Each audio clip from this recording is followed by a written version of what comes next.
দধি হলদা মানে দধি আর হলুদ দিয়ে হয় বলে এটাকে দধি হলদা চলতি ভাষায় বলছে। এটা কিন্তু নন্দোৎসব।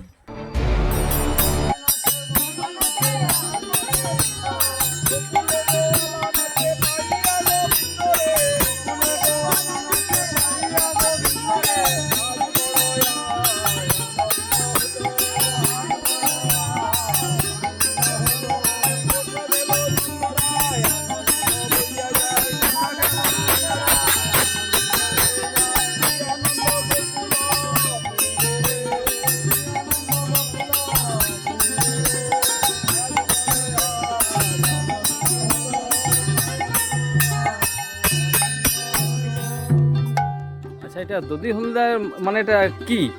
দধি হলদা মানে দধি আর হলুদ দিয়ে হয় বলে এটাকে দধি হলদা চলতি ভাষায় বলছে। এটা কিন্তু নন্দোৎসব।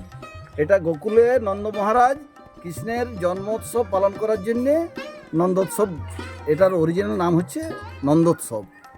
ও, এটা গোকুলে হয়েছিল প্রথম, সেটা এখন ভগবান শ্রীকৃষ্ণের জন্ম উৎসব উপলক্ষে। সেটা এখন চলে আসছে নাকি? এই পরম্পরা চলে আসছে। এখন আমরা দধি হলদা, এই যে দধি হলদা হয়ে গেছে।